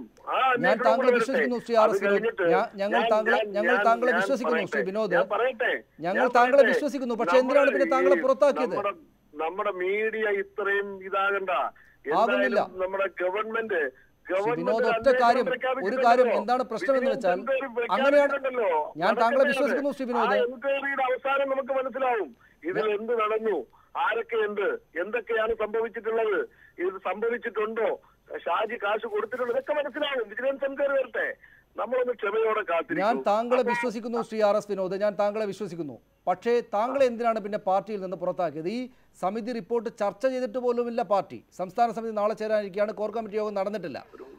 അത് ചർച്ച ചെയ്യുന്നതിന് മുമ്പ് എന്തിനാണ് താങ്കളെ പുറത്താക്കിയത്? ഒരു രാഷ്ട്രീയ പാർട്ടി എന്നുള്ള നിലയിൽ എനിക്ക് ആ കാര്യങ്ങൾ, കാരണം പാർട്ടി എല്ലാം പരിശോധിക്കും, പ്രത്യേക സാഹചര്യങ്ങൾ ഒക്കെ പരിശോധിക്കും. നമ്മളെ സംബന്ധിച്ചിടത്തോളം ഞങ്ങളുടെ പാർട്ടി എന്ന് പറയുന്ന ഒരു പ്രസിഡന്റൽ ഓറിയന്റലാണ്. എന്നാലും അതിനകത്ത് ജനാധിപത്യ രീതിയിൽ ജനറൽ സെക്രട്ടറിമാരും മറ്റും ഒക്കെ തന്നെ ആലോചിച്ചിട്ടായിരിക്കും പ്രസിഡന്റ് ഒരു നടപടി എടുത്തിട്ടുണ്ടാകുക. സാഹചര്യങ്ങൾ മനസ്സിലാക്കും. ആ സാഹചര്യങ്ങൾക്കനുസൃതമായിട്ടായിരിക്കും ഒരു നടപടി പെട്ടെന്ന് വേണ്ടി വന്നു എടുത്തിരിക്കാം. അതിൽ എന്നെ കുറ്റക്കാരനെന്ന് അവർക്ക് പ്രഥമ ദൃഷ്ടിയാ തോന്നിയിരിക്കാം. പക്ഷേ എനിക്ക് എന്റെ നിരപരാധിത്വം തെളിയിക്കാൻ അവസരമുണ്ട്. ഞാൻ ആ നിരപരാധിത്വം തെളിയിക്കുകയും ചെയ്യും. ആ പാർട്ടിക്കകത്തുള്ള ആഭ്യന്തര പ്രശ്നങ്ങൾ, ഇന്നർ ഫൈറ്റ്, അതിൻ്റെ ഭാഗമായിട്ടുള്ള കാര്യങ്ങൾ കൂടെയാണ് ഇതിലേക്ക് എത്തിയത് എന്ന് പറയുന്നുണ്ടല്ലോ. അത് താങ്കളെ ഉദ്ദേശിച്ചായിരിക്കാൻ ഇടയില്ല എന്നാണ് ഞങ്ങളുടെ പുറത്തു നിന്നുള്ള നോട്ടം. കാരണം താങ്കൾ അത്ര വലിയൊരു നേതാവായിട്ട് സംസ്ഥാന കമ്മിറ്റി അംഗമൊക്കെ ആണെങ്കിൽ തന്നെയും സംസ്ഥാനം മുഴുവൻ എത്തിച്ചേരുന്ന നേതാവായിരുന്നു. താങ്കളെ ഒതുക്കാൻ വേണ്ടിയിട്ട് ഇത്ര വലിയൊരു ബോംബ്, പാർട്ടിയെ തന്നെ നശിപ്പിക്കുന്ന തരത്തിലുള്ള ബോംബ് പൊട്ടിക്കുക എന്നതൊക്കെ വിശ്വസനീയമായ കാര്യമല്ല. അതുകൊണ്ട് ആരെ ഉദ്ദേശിച്ചായിരിക്കണം ഇതെല്ലാം നടന്നത്? അതൊക്കെ കേരളത്തിലെ പൊതുസമൂഹത്തിന് അറിയാലോ. ഞാൻ നേരത്തെ നമ്മുടെ ഷംസീർ എന്ന ചാനലിൽ പറഞ്ഞു. എപ്പോഴും ആവർത്തിക്കണം എന്തിനാ? ഞാനത് വളരെ വ്യക്തമായി പറഞ്ഞു കഴിഞ്ഞു എന്താണ്. പക്ഷെ അതിനകത്തുകൂടെ താങ്കൾ ചെയ്യുന്നൊരു കാര്യം, ഇങ്ങനെയുള്ള സംഭവങ്ങളൊന്നും ഉണ്ടായിട്ടില്ല. ഇത് പാർട്ടിക്കകത്തെ, ഷംസീർ പറഞ്ഞതിൻ്റെ അർത്ഥം അതല്ലെങ്കിൽ തന്നെയും പാർട്ടിക്കകത്തെ ആഭ്യന്തര പ്രശ്നങ്ങൾ കൊണ്ടുണ്ടായ ഒരു പ്രശ്നമാണ് എന്ന് മാത്രം പറയുമ്പോൾ ഇത് ഡൽഹിയിലേക്കടക്കം പണം എത്തിച്ച വലിയ കോഴയിടപാടാണ്. താങ്കളാണ് അതിലെ ഏറ്റവും പ്രധാനപ്പെട്ട കണ്ണി. താങ്കൾ ആ പണം വാങ്ങിയിട്ടുണ്ട്, കൊടുക്കേണ്ട ആളുകൾ കൊടുത്തിട്ടുണ്ട്, താങ്കൾക്ക് വേണ്ട പൈസ താങ്കൾ കൈവശം വെച്ചിട്ടുമുണ്ട്. താങ്കൾ അതിന് രക്ഷപ്പെടാൻ വേണ്ടി കള്ളം പറയുകയാണ്. ഞാൻ എന്റെ സുഹൃത്തെ, ഞാൻ വളരെ വ്യക്തമായി ഇപ്പൊ നിങ്ങളുടെ ചാനലിലും ആവശ്യപ്പെടുന്നു. 2010 മുതലുള്ള MCAയുടെ എല്ലാ ഏർപ്പാടുകളും മെഡിക്കൽ കൗൺസിൽ ഓഫ് ഇന്ത്യ അനുവദിച്ചു കൊടുത്തിട്ടുള്ള കോളേജുകള്, പുതിയ കോളേജുകള്, ഓരോ വർഷവും നടത്തിയിട്ടുള്ള ഇൻസ്പെക്ഷൻ, അഫിലിയേഷൻ നടപടികൾ, എല്ലാത്തെക്കുറിച്ചും CBI കൊണ്ട് സമഗ്രമായ ഒരു അന്വേഷണം ഇന്ത്യ മഹാരാജ്യം നടത്തണം. അതിൽ ഇത് ഉൾപ്പെടട്ടെ. അപ്പൊ വ്യക്തമായ കാര്യങ്ങൾ ഈ നാട്ടിലെ പൊതുജനങ്ങൾക്ക് മനസ്സിലാകും. അപ്പൊ നിങ്ങൾ ഈ പറഞ്ഞതിന്റെ അർത്ഥം, താങ്കൾക്കറിയാം, താങ്കളെക്കാൾ വളരെ വലിയ നേതാക്കൾ ഇതിൽ ഉൾപ്പെട്ടിരിക്കുന്നത് കൊണ്ട്, ഈ പണം അവരിലേക്ക് കൂടെ എത്തിയിട്ടുള്ളത് കൊണ്ട്, ഡൽഹിയിലെ നേതാക്കളിലേക്ക് എത്തിയിട്ടുള്ളത് കൊണ്ട് താങ്കൾക്കൊരു പുല്ലും സംഭവിക്കുകയില്ല, ഒന്നും സംഭവിക്കുകയില്ല എന്ന തോന്നലുള്ളതുകൊണ്ട് താങ്കൾ പറയുകയാണ്. ഒരു ചാനലിൽ നിങ്ങൾ പറയാൻ പാടുണ്ടോ? നിങ്ങൾ അങ്ങനെ ഒരു ചാനലിൽ ഇരുന്നിട്ട് ഈ പുല്ല് എന്നൊക്കെ പറയാൻ പാടുണ്ടോ? അങ്ങനെയൊന്നും പറയാൻ പാടില്ല. അതങ്ങനെ മോശമായിട്ട് എടുക്കേണ്ട. താങ്കൾക്കൊന്നും സംഭവിക്കുകയില്ല എന്ന തോന്നലുള്ളത് കൊണ്ട് നല്ല ധൈര്യത്തോടെ താങ്കൾ പറയുകയാണ്. ഞാൻ 2010 മുതലുള്ള അതാണ് ഞാൻ പറഞ്ഞത്. താങ്കളെ സംരക്ഷിക്കാവുന്ന വലിയ സ്രാവുകൾ താങ്കൾക്ക് മുകളിലുണ്ട്. കേരളത്തിലെ മാധ്യമങ്ങളെല്ലാം വളരെ ജാഗരൂകരാണ്. ഒരു തരത്തിലുള്ള താങ്കൾ ഈ ധൈര്യം കാണിക്കുന്നത് 2010 മുതൽ അന്വേഷിക്കട്ടെ. നമ്മളെ ബഹുമാന്യനായിട്ടുള്ള പ്രതിപക്ഷ നേതാവ് തന്നെ CBI എൻക്വയറി ആവശ്യപ്പെട്ടിട്ടുണ്ടല്ലോ. അത് 2010 മുതൽ നടത്തട്ടെ. ഇപ്പൊ 2017 ആയിട്ടുള്ളൂ. 7 വർഷത്തെ കാര്യങ്ങൾ അന്വേഷിക്കട്ടെ. ആ 7 വർഷത്തെ കാര്യങ്ങൾ അന്വേഷിച്ച് പുറത്തു വരട്ടെ. ശ്രീ വിനോദ്, താങ്കൾക്ക് ഒന്നും സംഭവിക്കുകയില്ല. താങ്കൾക്ക് മുകളിലുള്ള ആളുകൾ താങ്കളെ സംരക്ഷിച്ചുകൊള്ളും. അവിടേക്ക് കൂടെ പണം എത്തിയിട്ടുണ്ട്. അതുകൊണ്ടാണ് ഈ ധൈര്യപ്രകടനം. CBI അന്വേഷിക്കട്ടെ എന്ന് പറഞ്ഞാൽ CBI ഈ കേന്ദ്രം ഭരിക്കുന്ന പാർട്ടിയുടെ ഒരു കൈയാണ്. ചെയ്യാത്തൊരു കാര്യത്തിന് എനിക്ക് ധൈര്യക്കേടേണ്ട ഒരു ആവശ്യവുമില്ല സുഹൃത്തെ. ഞാൻ ചെയ്യാത്തൊരു കാര്യത്തിന് ഞാൻ എന്തിനു ഭയക്കണം? ആരെ ഭയക്കണം? അങ്ങനെ ഭയക്കുന്ന ആളല്ല ഞാൻ. ചെയ്ത കാര്യത്തിനും ഭയക്കുന്ന ആളല്ല ഞാൻ. ചെയ്തിട്ടില്ല ഇത്. അദ്ദേഹത്തിനുള്ള ധൈര്യം ഈ പറയുന്ന പണം പലയിടങ്ങളിലേക്ക് എത്തിയിട്ടുള്ളത് കൊണ്ടാണ് എന്ന് നമ്മൾ സംശയിച്ചാൽ താങ്കൾക്ക് ആ സംശയമുണ്ടോ? ഇതിനകത്തൊരു കാര്യം മനസ്സിലായി. വിനോദ് പറയുന്നതിന് വിനോദിൻ്റെതായ ന്യായങ്ങൾ ഉണ്ടായിരിക്കാം. പക്ഷേ ഈ കമ്മിറ്റി റിപ്പോർട്ടിൻ്റെ അടിസ്ഥാനത്തിലാണല്ലോ വിനോദിനെ പുറത്താക്കിയിരിക്കുന്നത്. അതിനകത്തെ ഫൈൻഡിങ്സ് ഒന്നും തന്നെ BJP-യിൽ ആരും നിഷേധിച്ചിട്ടില്ല. BJP-യുടെ പ്രസിഡന്റോ ഇന്നലെ അദ്ദേഹത്തെ പുറത്താക്കിക്കൊണ്ടുള്ളതിനകത്തും പറയുന്ന കാര്യങ്ങളിലൊന്നും നിഷേധിച്ചിട്ടില്ല ഇതുവരെ. ഇദ്ദേഹം ചെയ്യാത്ത കുറ്റമാണെങ്കിൽ അദ്ദേഹം എന്തുകൊണ്ട് ഈ ഇങ്ങനെ ഇദ്ദേഹത്തിനെ അപമാനിച്ചുകൊണ്ട് ഇങ്ങനെ റിപ്പോർട്ട് തയ്യാറാക്കിയവർക്കെതിരെ കേസ് കൊടുക്കാൻ തയ്യാറാവുന്നില്ല? ഒന്ന്. രണ്ട്, ഇതൊരു ചെറിയ ക്രിമിനൽ കുറ്റമല്ല ഇവിടെ. ഞാൻ താങ്കളിലേക്ക് വരാം ശ്രീ വിനോദ്, താങ്കൾ അല്പസമയം കൂടെ തുടരണം. ഇതൊരു ചെറിയ ക്രിമിനൽ കുറ്റമല്ല നടന്നിരിക്കുന്നത്. അതായത് prevention of money laundering act അനുസരിച്ചുള്ള കുറ്റമാണ് നടന്നത്. അതായത് ഹവാല പണം ഡീല് ചെയ്തതിനകത്ത് ഇതിനകത്ത് ആരാണ്? വിനോദ് മാത്രമല്ല, വിനോദിനെ മാത്രം കുറ്റപ്പെടുത്തേണ്ട കാര്യമില്ല. ഇതിനകത്ത് ആരാണ്? ഒരു MP-യുടെ പ്രൈവറ്റ് സെക്രട്ടറി ഉൾപ്പെട്ടിട്ടുണ്ട്, റിച്ചാർഡ് ഹേയുടെ പ്രൈവറ്റ് സെക്രട്ടറി. പിന്നെ കുമ്മനം രാജശേഖരൻ്റെ ഓഫീസിലുള്ള രാകേഷ് ശിവരാമൻ. പിന്നെ ആരാണ്? സതീഷ് നായർ എന്ന് പറയുന്ന ആൾ. ഇവരെയൊക്കെ നിസ്സാരക്കാരാണോ? ഇവരുടെ ഈ പാർട്ടിയുമായിട്ടുള്ള ബന്ധം എന്താണ്? ഇവരെങ്ങനെ ഇത്രയും വലിയൊരു തുക പണം കടത്തി? ഇത് ഈ അന്വേഷണ കമ്മീഷന് കണ്ടുപിടിക്കാൻ പറ്റുന്ന കാര്യമില്ല. അതിന് ഒന്നുകിൽ ഇൻകം ടാക്സ് കക്ഷികൾ, ഇൻകം ടാക്സിൻ്റെ അധികാരികൾ, അല്ലെങ്കിൽ എക്കണോമിക് ഒഫൻസ് കണ്ടുപിടിക്കുന്ന അന്വേഷണ ഏജൻസികൾ, അല്ലെങ്കിൽ CBI. ഇതേപോലെ ഇത് സംസ്ഥാന ഗവൺമെൻറ് പോലും അന്വേഷിക്കാൻ കഴിയുന്ന കാര്യമല്ല. അപ്പോൾ ഇത് രാജ്യത്തിൻ്റെ തലസ്ഥാനത്ത് നടന്ന വലിയൊരു കുംഭകോണമാണ്. അപ്പോൾ അതിനെക്കുറിച്ചാണ് അന്വേഷിക്കേണ്ടത്. അതിനെക്കുറിച്ച് അന്വേഷിക്കുന്നതിനകത്ത് എന്താ പാർട്ടിക്ക് തെറ്റ് ചെയ്തിട്ടുള്ള പാർട്ടിക്ക് ഭയപ്പെടേണ്ട കാര്യമില്ലല്ലോ.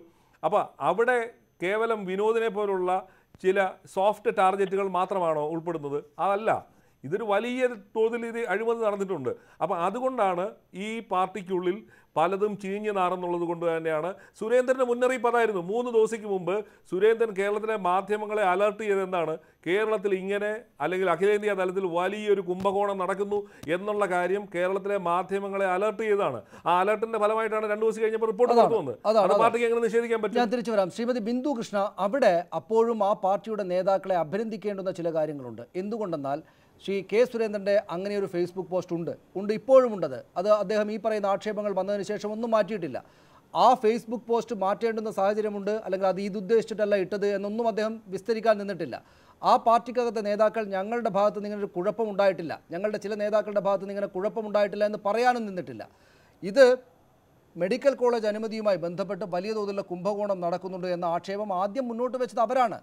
അതുകൊണ്ട് അവർക്ക് ഈ അഴിമതിയെ തുടച്ചു നീക്കേണ്ടതുണ്ട്. അത് ഞങ്ങളുടെ പാർട്ടിക്കകത്താണെങ്കിൽ തന്നെയും എന്ന നല്ല നിശ്ചയദാർഢ്യമുണ്ട് എന്നുകൂടെ നമ്മൾ കാണേണ്ടതുണ്ട്. ആ പാർട്ടിയുടെ ആ കാര്യത്തിലെ മുൻകൈയെ നമ്മൾ അഭിനന്ദിക്കേണ്ടതുണ്ട്. ഇപ്പോൾ പക്ഷേ ആ പാർട്ടി ഔദ്യോഗികമായിട്ടത് ചർച്ച ചെയ്യാത്തത് കൊണ്ട് അവർക്കത് വന്ന് പുറത്ത് പൂർണ്ണമായിട്ട് വന്ന് പറയുക സാധ്യമല്ല. ശ്രീ രാധാകൃഷ്ണ മേനോൻ അടക്കമുള്ള ആളുകൾക്കാണെങ്കിലും അത് വന്നിട്ട് അങ്ങനെ തുറന്നടിച്ച് പറയുക സാധ്യമല്ല എന്നേ ഉള്ളൂ.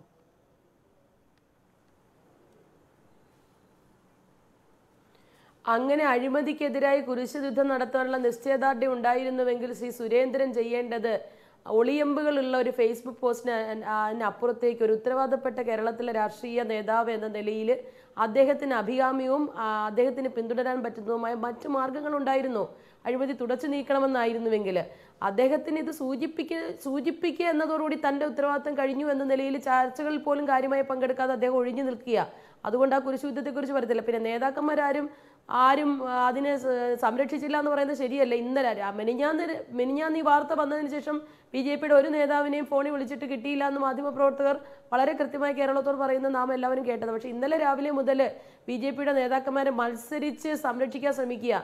അവരുടെ സംരക്ഷണ പോയിന്റിൽ ഏറ്റവും പ്രധാനമായിട്ടുള്ളത് ഇത്രയും വലിയൊരു അഴിമതി നടന്നു, ആ അഴിമതി അന്വേഷിക്കപ്പെടേണ്ടതാണ്, കുറ്റവാളികൾ ആരായാലും ശിക്ഷിക്കപ്പെടും എന്ന് പറയുന്നതിന് പകരമായിട്ട് ഇത് പാർട്ടിയുടെ ചർച്ചയ്ക്ക് വരാത്ത റിപ്പോർട്ട് എങ്ങനെ ചോർന്നു, ആ റിപ്പോർട്ട് ചോർന്നത് അന്വേഷിക്കും, ഈ പാർട്ടിയിൽ ഇത് എങ്ങനെ വന്നു എന്നൊക്കെ പറഞ്ഞ് ഉരുണ്ട് കളിക്കുന്നത് നമ്മൾ കണ്ടത്. അല്ലെങ്കിൽ പറയട്ടെ, ജൂൺ 6-ാം തീയതി കിട്ടിയ റിപ്പോർട്ട് ഇന്ന് വരെ പൂഴ്ത്തി വെച്ചവർക്ക് എങ്ങനെയാണ് അഴിമതിക്കെതിരായി നിശ്ചയദാർഢ്യത്തോടുകൂടി പെരുമാറാൻ കഴിയുന്നു എന്ന് പറയുവാൻ കഴിയുന്നത്? ഇതിനകത്ത് ഒന്നും പറയാൻ കഴിയത്തില്ല. ഇതിനകത്ത് വലിയ അഴിമതിയാണ്. ആ അഴിമതി മുക്കാൻ വേണ്ടി കേരളത്തിലെ BJP മാത്രമല്ല, കേന്ദ്രത്തിലെ BJPക്ക് ഇതിൽ ആശങ്കയില്ല. എന്തുകൊണ്ട് ഇന്ന് ചർച്ചയ്ക്ക് പോലും അവസരം കൊടുക്കുന്നില്ല? ശ്രീ A. സമ്പത്ത് MP അത് പറഞ്ഞു എന്നുള്ളത് ശരിയാണ്. പക്ഷെ അതിനപ്പുറത്ത് ശൂന്യവേളയിൽ ഇതിന് വേണ്ട സമയം കൊടുക്കാമെന്ന് പറഞ്ഞ സ്പീക്കർ കാലുമാറി. ഇത് സംബന്ധിച്ച് ഒരൊറ്റ കേന്ദ്ര നേതാവും മിണ്ടിയിട്ടില്ല. ശ്രീ നരേന്ദ്രമോദി അഴിമതിക്കെതിരായിട്ട് പ്രസംഗത്തിൽ വാചക കസരത്തിൽ ശ്രീ നരേന്ദ്രമോദി ഇതെല്ലാം പറയും. പക്ഷേ ഫലത്തിലോ ഇന്ത്യ രാജ്യത്താകമാനം ഏറ്റവും കൂടുതൽ ഗുജറാത്തിലെ പിടിക്കപ്പെട്ടത് ഈ കള്ളനോട്ടടിയും അതുപോലെ തന്നെ കള്ളപ്പണക്കാരെ കൊണ്ടുപോകുന്ന യുവമോർച്ചയുടെ നേതാക്കന്മാരടക്കം പിടിക്കപ്പെട്ടിട്ടുണ്ടോ? ഏതെങ്കിലും ഒരു BJP നേതാവ് അതിനെതിരായിട്ട് നിലകൊണ്ടിട്ടുണ്ടോ? കേരളത്തിൽ തന്നെ കള്ളനോട്ട് പിടിച്ചല്ലോ. കേരളത്തിലെ മുഴുവൻ BJP നേതാക്കന്മാരുടെയും അടുത്ത ആളുകളെന്ന് അറിയപ്പെടുന്ന ആൾ തന്നെയാണ് കള്ളനോട്ടടിച്ചത്. എന്ത് നടപടിയെടുത്തു? ഒരു നടപടി എടുത്തില്ല. മാത്രമോ കേന്ദ്ര പദ്ധതികൾ കൊണ്ടുവരുന്നതിൽ ഉൾപ്പെടെ അഴിമതിക്ക് ഇവർ കളമൊരുക്കി വെച്ചിരിക്കുന്നു എന്നാണ് നമുക്കൊക്കെ കിട്ടുന്ന വിശ്വാസയോഗ്യമായ ഒരു അറിവ്. അങ്ങനെ അത്തരത്തിലാണ് പറയുന്നത്. അപ്പൊ ഇതൊരു സമഗ്രമായ അന്വേഷണത്തിന് വിധേയമാക്കേണ്ട കാര്യം തന്നെയാണ്. ഇത് ഈ രാജ്യത്തിന്റെ സമ്പദ് വ്യവസ്ഥയെ തകർക്കുന്നതാണ്. ഇത്രയും വലിയ അഴിമതി നമുക്ക് അറിയേണ്ടതുണ്ട്. ഞാൻ തിരിച്ചു വരാം ശ്രീമതി ബിന്ദു കൃഷ്ണ, ഒപ്പം മറ്റതിഥികളിലേക്കും. ശ്രീ RS വിനോദ് ഇപ്പോൾ ഞങ്ങളോടൊപ്പം ചർച്ചയിൽ തുടരുന്നുണ്ട് എന്നാണ് പ്രതീക്ഷിക്കുന്നത്. വളരെ പെട്ടെന്ന് വരാം ഇടവേളയ്ക്ക് ശേഷം.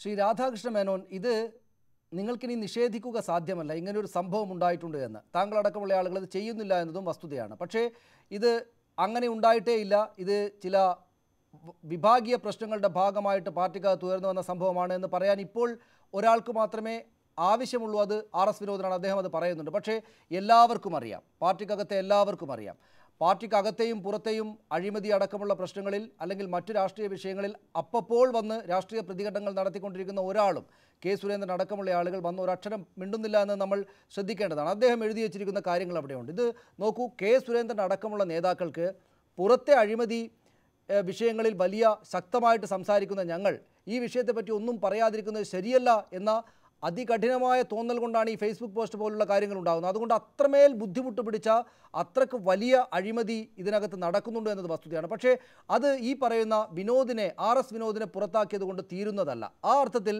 ഇത് നിങ്ങളൊരു വലിയ ഒരു കുടത്തിനകത്ത് അടക്കപ്പെട്ടിരുന്നൊരു ഭൂതത്തെ തുറന്ന് പുറത്തേക്ക് വിട്ടിരിക്കുകയാണ്. ഇനിയിപ്പോൾ ഒന്നും ചെയ്യാനില്ല. അതുകൊണ്ട് ദേശീയ നേതാക്കളിലടക്കം എന്ന് വെച്ചാൽ ഡൽഹിയിലിരിക്കുന്ന ഏറ്റവും മുതിർന്ന നേതാക്കൾ എന്ന നിലക്കല്ല, ഡൽഹിയിലിരിക്കുന്ന നേതാക്കളിലേക്കടക്കം ഇതിൻ്റെ ആക്ഷേപ ശരങ്ങളെത്തിയാൽ, ഇതിൻ്റെ വസ്തുതകളെത്തിയാൽ അത്ഭുതപ്പെടാനുണ്ടാവുകയില്ല. ഇത് മഞ്ഞുമലയുടെ ഒരറ്റം മാത്രമാണ് എന്ന കോടിയേരി ബാലകൃഷ്ണൻ്റെയും CPM-ൻ്റെയും ആരോപണം ശരിയാണെന്ന് വരികിൽ അഴിമതി വിരുദ്ധത നിങ്ങളുടേത് എന്ന് നിങ്ങൾ പറയുന്ന കാര്യം വെറും മുഖം മൂടി മാത്രമാണ്. നിങ്ങളാണ് ഏറ്റവും വലിയ അഴിമതി ഭരണത്തിൻ്റെ മറവിൽ നടത്തുന്നത് എന്നതിനുള്ള തെളിവാകും നാട്ടുകാർക്ക് മുന്നിൽ. അങ്ങനെ ഉണ്ടാവുകയില്ലേ ചെയ്യുക ഭാവിയിൽ?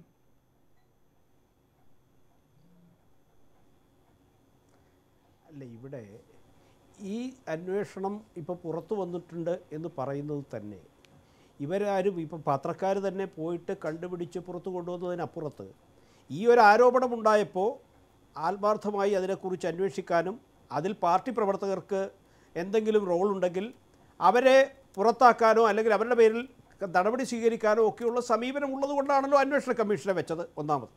രണ്ട്, ഈ അന്വേഷണ കമ്മീഷൻ്റെ റിപ്പോർട്ടിൽ അല്ലെങ്കിൽ ഈ സംഭവത്തിൽ ഡൽഹിയിലോ അല്ലെങ്കിൽ ഹവാലായ്ക്കോ വേറെ എവിടെയാണ് ബന്ധം എന്നുള്ളത് സ്വാഭാവികമായും ഈ പുറത്തു വന്ന വിവരങ്ങൾക്കനുസരിച്ച് നിയമാനുസൃതം ആ നിയമം ചുമതലപ്പെടുത്തുന്ന ആ ഏജൻസി തീർച്ചയായിട്ടും ഭാവിയിൽ അന്വേഷിക്കേണ്ടതുണ്ട്. അത് അന്വേഷിക്കണം.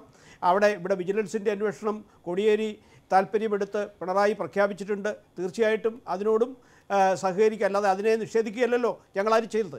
അന്വേഷണം വരട്ടെ. തീർച്ചയായിട്ടും ഏത് തലത്തിലാണ് ഈ കാര്യത്തിൽ കുറവുണ്ടായിരിക്കുന്നത്, കുറ്റമുണ്ടായിരിക്കുന്നത്, ആരാണ് ഇതിനകത്ത് പ്രതികൾ, ആരെയും സംരക്ഷിക്കാൻ പാർട്ടിയില്ല. പക്ഷേ ഞാൻ നേരത്തെ സൂചിപ്പിച്ചു, ഈ കോൺഗ്രസിൻ്റെയോ കമ്മ്യൂണിസ്റ്റ് പാർട്ടിയുടെയോ ഈ തരത്തിലുള്ള കമ്മീഷനുകളോ അവരുടെ പാർട്ടിക്കുള്ളിൽ നടന്ന സംഭവത്തെക്കുറിച്ചോ അല്ലെങ്കിൽ 10,000 കോടിയുടെയോ ലക്ഷക്കണക്കിന് കോടിയുടെയോ അഴിമതിയെക്കുറിച്ചോ അന്വേഷിക്കുന്ന സമയത്ത് അവരുടെ നിലപാട് ആ നിലപാടല്ല BJPയുടെ നിലപാട്. ഇവിടെ സുരേന്ദ്രൻ പോസ്റ്റിട്ടു അല്ലെങ്കിൽ വേറെ ഒരു വ്യക്തി പോസ്റ്റിട്ടു. സ്വാഭാവികമായിട്ടും അഴിമതിയെ സംബന്ധിച്ച് പാർട്ടിയുടെ വ്യക്തമായ കാഴ്ചപ്പാട് തന്നെയാണ് ഇവിടെയൊക്കെ പ്രകടമാവുന്നത്. ആ അഴിമതിയുടെ കാര്യത്തിലുള്ള അഴിമതിക്കെതിരായിട്ടുള്ള പ്രകടമായിട്ടുള്ള കാഴ്ചപ്പാട് താങ്കളുടെ പാർട്ടിക്കുണ്ട് എന്ന് പറയുമ്പോൾ ശ്രീ രാധാകൃഷ്ണ മേനോൻ, പക്ഷേ ഇത് നോക്കൂ, ഇപ്പോൾ നമ്മോടൊപ്പം ഈ ചർച്ചയിലിരിക്കുന്ന ശ്രീ RS വിനോദ്, താങ്കളുടെ പാർട്ടി ഇന്നലെ പുറത്താക്കിയ RS വിനോദ്, ഈ കാര്യത്തിൽ ഏറ്റവും പ്രധാനപ്പെട്ട കണ്ണിയായി സമിതി വിലയിരുത്തുന്നയാൾ. അദ്ദേഹം പാർട്ടിയുടെ സംസ്ഥാന സമിതി അംഗമായിരുന്നു. അദ്ദേഹം സഹകരണ സെല്ലിൻ്റെ ചെയർമാനായിരുന്നു. പ്രധാനപ്പെട്ട നേതാവാണ്, മുതിർന്ന നേതാവാണ്, കുറേ കാലമായിട്ട് പാർട്ടിക്കകത്ത് പ്രവർത്തിക്കുന്നയാളാണ്. അദ്ദേഹത്തിന് പോലും ഇപ്പറയുന്ന കള്ളപ്പണം കഴിഞ്ഞ തെരഞ്ഞെടുപ്പിന് നരേന്ദ്രമോദി സർക്കാർ അധികാരത്തിൽ വരുന്നതിന് തെരഞ്ഞെടുപ്പിന് മുമ്പ് തൊട്ട് ഇങ്ങോട്ടുള്ള പ്രചണ്ഡമായ പ്രചാരണങ്ങളുണ്ട്. പണം എന്നതിനെ വെച്ച് എങ്ങനെയാണ് പ്രശ്നങ്ങൾ ഉണ്ടാക്കുന്നത്, കുഴപ്പങ്ങൾ ഉണ്ടാകുന്നത്, അതെങ്ങനെ ശരിയാക്കിയെടുക്കണം എന്നതിൽ ഏറ്റവും കൂടുതൽ ആലോചനകൾ നടന്ന, ചർച്ചകൾ നടന്ന ഒരു രാഷ്ട്രീയ കാലത്തിന് ശേഷം 3-4 വർഷങ്ങൾക്ക് ശേഷവും നിങ്ങളുടെ പാർട്ടിക്കകത്ത് ഇത്രക്ക് കുഴപ്പം പിടിച്ച ആളുകൾ ഉണ്ടായിരുന്നു എന്ന് വരുമ്പോൾ നിങ്ങൾ ഈ പറയുന്ന അഴിമതി വിരുദ്ധത താങ്കളുടെ പാർട്ടിയുടെ നേതാക്കൾക്ക് പോലും ബോധ്യപ്പെടുന്നതല്ല. അവർ ആ സമയത്ത് പ്രാദേശിക നേതാക്കൾ കള്ളനോട്ടടിക്കുകയായിരുന്നു, ഇതുപോലുള്ള നേതാക്കൾ ഹവാല പണം കടത്തുകയായിരുന്നു. അപ്പോൾ പിന്നെയും അഴിമതി വിരുദ്ധരാണ് ഞങ്ങൾ, അതാണ് ഞങ്ങളുടെ മുഖമെന്ന് പറയുന്നത് നാട്ടുകാർ ചിരിക്കുകയാണ് ചെയ്യുക. ശ്രീ രാധാകൃഷ്ണ മേനോൻ, അല്ല, ഇവിടെ അഴിമതി വിരുദ്ധമാണ് ഞങ്ങൾ അല്ലെങ്കിൽ ഞങ്ങളുടെ പാർട്ടി എന്നുള്ള കാര്യത്തിൽ ആരും സംശയിക്കേണ്ട കാര്യമില്ല. പിന്നെ ഈ സമൂഹത്തിലാകെ ഇപ്പോൾ മെഡിക്കൽ കോളേജുമായി ബന്ധപ്പെട്ട്, മെഡിക്കൽ സീറ്റുമായി ബന്ധപ്പെട്ട് ദശാബ്ദങ്ങളായി നാട്ടിൽ നിലനിൽക്കുന്ന ഉദ്യോഗസ്ഥ തലത്തിലുള്ള ചില ഏർപ്പാടുകളുണ്ട് എന്നാണല്ലോ ഇതിൻ്റെ ചർച്ചകളിലൂടെ ചില കാര്യങ്ങൾ പുറത്തു വന്നപ്പോൾ നമുക്കൊക്കെ മനസ്സിലാവുന്നത്. അപ്പോൾ ഏതായാലും അത് പാർട്ടിയുടെ ഉത്തരവാദിത്തപ്പെട്ടവർ ഇടപെട്ടിട്ടാണെങ്കിലും അതല്ല അല്ലാത്ത തലത്തിലാണ് ഏത് രീതിയിൽ ആ സംഭവങ്ങൾ ഉണ്ടായിട്ടുണ്ടെങ്കിലും അഴിമതിയെ വെച്ചുപുറപ്പിക്കുന്ന സമീപനം ഈ ഗവൺമെൻറ്, കേന്ദ്ര ഗവൺമെൻറ്റിൻ്റെ ഭാഗത്തു നിന്നോ ഭാരതീയ ജനതാ പാർട്ടിയുടെ ഭാഗത്തു നിന്നോ ഉണ്ടാവില്ല. പിന്നെ അതേക്കുറിച്ച് അറിയാനും അത് പുറത്തു കൊണ്ടുവരാനുമുള്ള ആത്മാർത്ഥമായ പരിശ്രമം പാർട്ടി തന്നെ നടത്തിയത് കൊണ്ടാണ് ഇന്ന് ഈ തരമൊരു ചർച്ചയ്ക്ക് കളമൊരുങ്ങിയത്.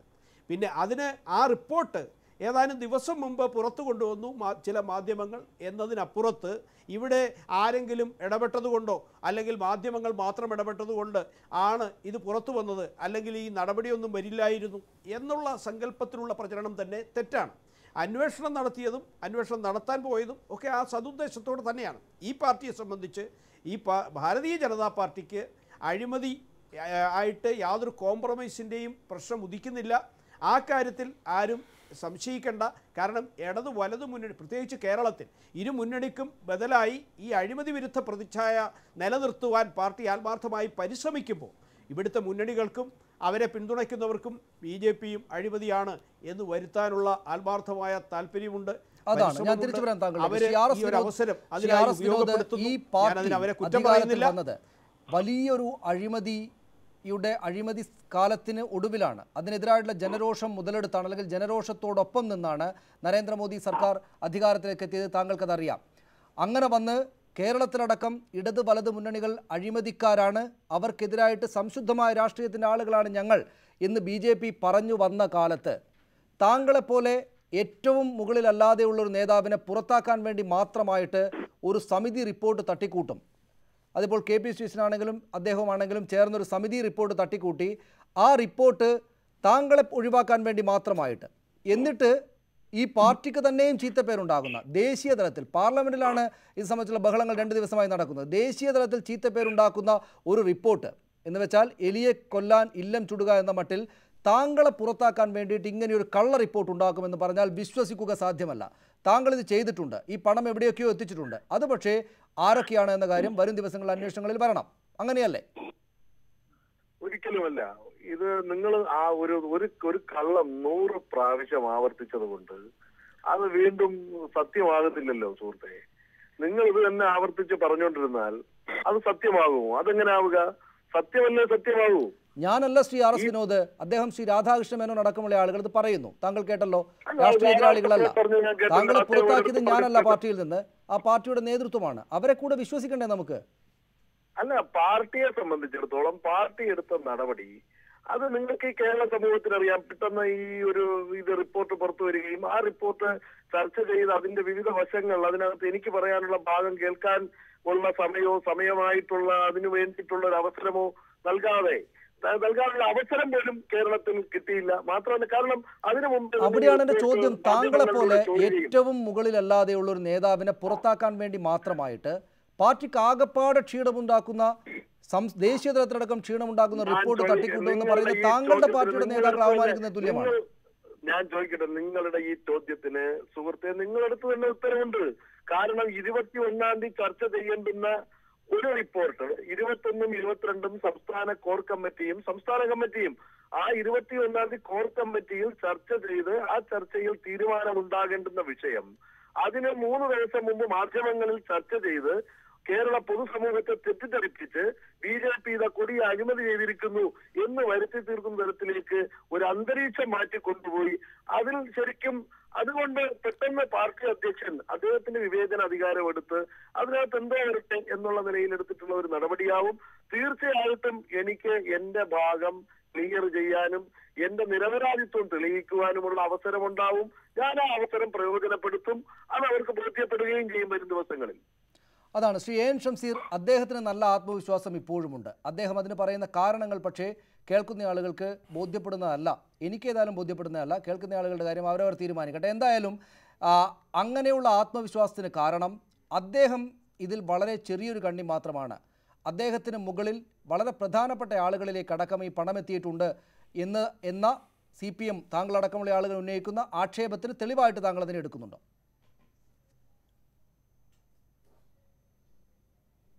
ഞാൻ ആദ്യം പറയാം, ഇവരിപ്പോൾ രാധാകൃഷ്ണ മേനോൻ പറയുന്നു ഞങ്ങളുടെ പാർട്ടി അഴിമതി വിരുദ്ധ പാർട്ടി ആയതുകൊണ്ടാണ് ഞങ്ങൾ നടപടിയെടുത്തതെന്നൊക്കെയാണ്. ഇവർക്കിടയിലെ കടുത്ത ആഭ്യന്തര വൈരുദ്ധ്യവും ഇവർക്കിടയിലെ ഗ്രൂപ്പിസവുമാണ് അന്വേഷണത്തിന് കാരണമായത്. അതിൽ തർക്കമില്ല. ഇവർക്കിടയിൽ നിന്ന് തന്നെയാണ് പരാതിയും പരിഭവമൊക്കെ ഉണ്ടായി അന്വേഷണത്തിൽ ഏർപ്പെടുത്തുന്നത് കമ്മീഷന്. അപ്പോൾ ഈ കമ്മീഷൻ അന്വേഷണത്തിൽ കണ്ടെത്തി അതിൽ ഒരു ചെറിയ കക്ഷിയെ മാത്രം ഒരു അദ്ദേഹം വളരെ സീനിയർ നേതാവായിരിക്കാം, പക്ഷേ അദ്ദേഹം കേരളത്തിൽ അങ്ങനെ ഒരു പോപ്പുലറായ ആളല്ല RS വിനോദ്. അപ്പോൾ ഈ RS വിനോദിനെ കുരുതി കൊടുത്ത് ബാക്കി അതിനകത്ത് ആരെയാണോ പരാതിക്കാർ ലക്ഷ്യം വെച്ചത്, ഇതിനകത്തൊരു ഗ്രൂപ്പീസ് ഉണ്ടല്ലോ, ഈ ഗ്രൂപ്പിനകത്ത് ഇവർ ലക്ഷ്യം വെക്കുന്ന BJPയുടെ ഗ്രൂപ്പിനകത്ത് ഇന്നർ പൊളിറ്റിക്സിനകത്ത് ലക്ഷ്യം വെക്കാൻ മാത്രം ശക്തനല്ല RS വിനോദ്. അവർ ലക്ഷ്യം വെച്ച ശക്തനുണ്ട്. ആ ശക്തനിലേക്ക് അന്വേഷണം പോകാതിരുന്നപ്പം ഇവർക്കിടെ ഒരു ഗ്രൂപ്പാണ് ചോർത്തി കൊടുത്തത്. ഇതാ RS വിനോദിനെ മാത്രം പുറത്താക്കിയിരിക്കുന്നു. അപ്പോൾ ഇതിനകത്ത് ചോർത്തി കൊടുത്തവരുടെ ലക്ഷ്യം RS വിനോദല്ല, മറിച്ച് RS വിനോദിൻ്റെ മുകളിലെ ആരാണോ കവചം അവരെയാണ് പുറത്താക്കേണ്ടത്. പിന്നെ RS വിനോദ് ഇത്ര കോൺഫിഡൻസ് സംസാരിക്കാൻ കാരണം എന്താ? RS വിനോദിനോട് ഇവർ കൊടുത്തിരിക്കുന്ന ഉറപ്പ് നിങ്ങൾ തൽക്കാലത്തേക്ക് മാറി നിൽക്കൂ, ഞങ്ങളിങ്ങനെ നടപടിയൊക്കെ എടുക്കും, നിങ്ങൾ മാറി നിന്നുള്ളൂ. കാരണം ഇന്നും അദ്ദേഹത്തെ എല്ലാവർക്കും കേരളത്തിൽ അറിയുന്ന ആളല്ല, ഇപ്പോഴാണ് കേരളത്തിൽ അദ്ദേഹത്തെ അറിയപ്പെടാൻ തുടങ്ങിയത്. അപ്പം നാളെ നിങ്ങൾക്ക് എന്താണ്, ഏത് സ്ഥാനത്താണ് നിങ്ങൾ പോക്കിയത്, ആ സ്ഥാനത്തേക്ക് ഞങ്ങൾ റീറ്റെയിൻ ചെയ്യും. ആ ഉറപ്പാണ്. അതുകൊണ്ട് അദ്ദേഹം സംസാരിക്കുന്നത്. അദ്ദേഹം ഫോക്കസ് ചെയ്യുന്നത് വെറും ശ്രീശനെ മാത്രമാണ്. ഞാൻ നേരത്തെ സൂചിപ്പിച്ചു, ശ്രീശൻ മാത്രം വിചാരിച്ചാൽ MT രമേശിനെ ടാർഗറ്റ് ചെയ്യാൻ കഴിയില്ല. അപ്പോൾ ശ്രീശൻ്റെ പുറകിൽ ആരോ ഉണ്ട്, ആരാണെന്നാണ് അറിയേണ്ടത്. അതേ ഞങ്ങൾക്ക് അറിയേണ്ടതുള്ളൂ. അപ്പോൾ ഇത് വളരെ ക്ലിയർ അഴിമതിയാണ്. 7 മെഡിക്കൽ കോളേജുമായി ബന്ധപ്പെട്ട മഞ്ഞുമലയുടെ അറ്റം എന്ന് കോടിയേരി പറയാൻ കാരണം ഇവിടെ ഇപ്പോൾ RS ഷാജിയുടെ മാത്രമേ പുറത്തു വന്നിട്ടുള്ളൂ. ഞങ്ങൾ പറഞ്ഞു കേൾക്കുന്നത് പാലക്കാട്ട് കേരള കോളേജുമായി ബന്ധപ്പെട്ടുണ്ട്, മൗണ്ട് സിയോൺ കോളേജുമായി ബന്ധപ്പെട്ടുണ്ട്. ഇങ്ങനെ അംഗീകാരം നഷ്ടപ്പെട്ട 7ഓളം കോളേജുകൾ, ഇതിനൊന്നും എൻ്റെ കയ്യിൽ രേഖകളുണ്ടോ ചോദിച്ചില്ല, പക്ഷേ 7ഓളം കോളേജുകളുമായി ബന്ധപ്പെട്ടും രാജ്യത്തിനകത്തുള്ള 70ഓളം മെഡിക്കൽ കോളേജുകൾ റെക്കഗ്നിഷനും അതുപോലെ തന്നെ റിന്യൂവലും ഇതുമായി ബന്ധപ്പെട്ടും അഴിമതി നടന്നു എന്നാണ് കേരളത്തിൻ്റെ പൊതുസമൂഹത്തിന് ബോധ്യപ്പെടുന്നത്. ഏതായാലും ഇതിൽ വളരെ കൃത്യമായി കേന്ദ്ര നേതൃത്വത്തിന് ബന്ധമുണ്ട്. RS വിനോദ് എന്ന് പറയുന്ന വ്യക്തി കേരളത്തിലെ ആളുകൾക്ക് തന്നെ അറിയാത്ത ഒരാൾ പോയി MCAയെ സ്വാധീനിക്കാൻ സാധിക്കും, അല്ലെങ്കിൽ ലോധ കമ്മീഷനെ സ്വാധീനിക്കാൻ സാധിക്കുമെന്ന് പറഞ്ഞാൽ സാധാരണ ബുദ്ധിയുള്ള ഒരാൾക്ക് ചിന്തിക്കാൻ പറ്റില്ല, ബോധ്യമാവുന്നതല്ല. സനീഷ് സൂചിപ്പിച്ചതുപോലെ സാധാരണ ആൾക്ക് ബോധ്യമാവുന്നതല്ല. RS വിനോദ് അത്രമാത്രം MCAയെയും ലോധ കമ്മിറ്റിയും സ്വാധീനിക്കാൻ മാത്രം ശക്തനാണോ? അപ്പോൾ RS വിനോദ് ആർക്ക് കൊടുത്തു, ആർക്കെല്ലാം അതിൻ്റെ പങ്ക് കിട്ടി, ആരെല്ലാമാണ് കൂട്ടുകച്ചവടക്കാർ, അതേ പുറത്തു വരേണ്ടതുള്ളൂ. ഒരു 5,60,00,000 അതിനേക്കാൾ ഒരു ബൾക്ക് എമൗണ്ട് ഉണ്ട്.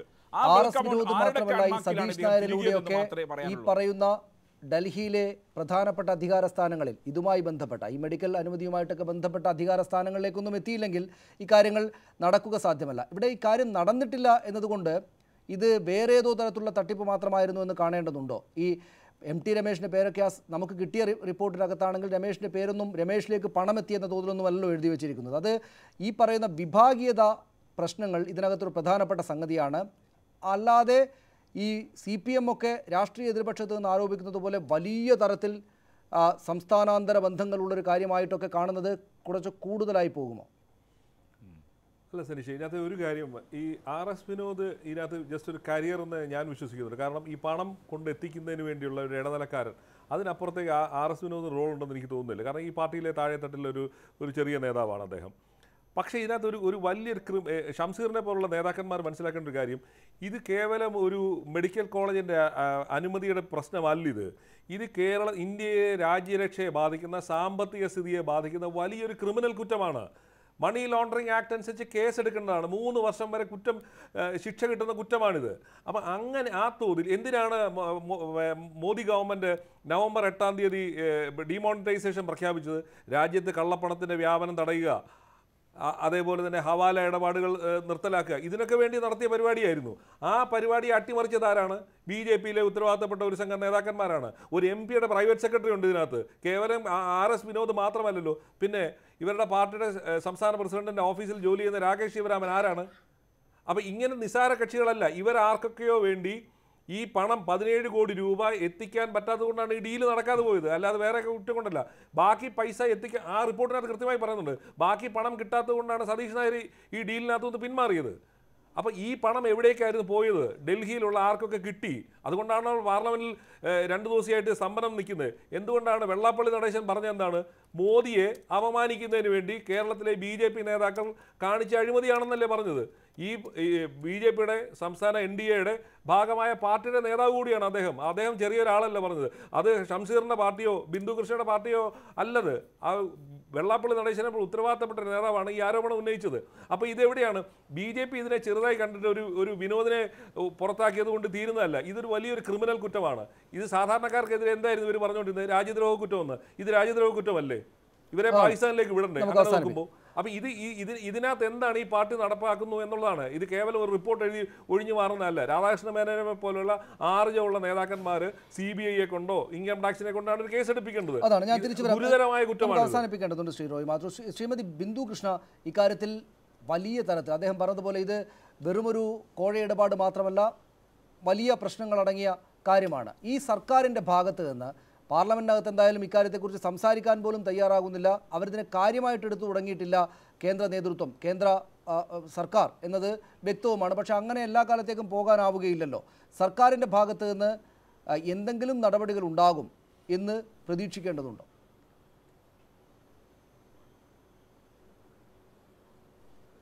സർക്കാരിൻ്റെ ഭാഗത്തുനിന്ന് നടപടികൾ ഉണ്ടാകുമെന്ന് പ്രതീക്ഷിക്കാൻ കഴിയുന്നില്ല. കാരണം BJPയുടെ ഭരണം തുടങ്ങിയ നാൾ മുതൽ, ഇന്നല്ല മുമ്പും വാജ്പേയി ഗവൺമെൻറ്റിൻ്റെ കാലത്തായില്ല, എല്ലാ കാലഘട്ടത്തിലും പാവപ്പെട്ട സൈനികർ മരിച്ചു വീണ കാർഗിലിൽ പോലും അവരുടെ ഭൗതിക ശരീരം കൊണ്ടുവരാൻ ശവപ്പെട്ടി വാങ്ങിയതിൽ ലോക ചരിത്രത്തിൽ ആരും കൈക്കൂലി വാങ്ങത്തില്ല.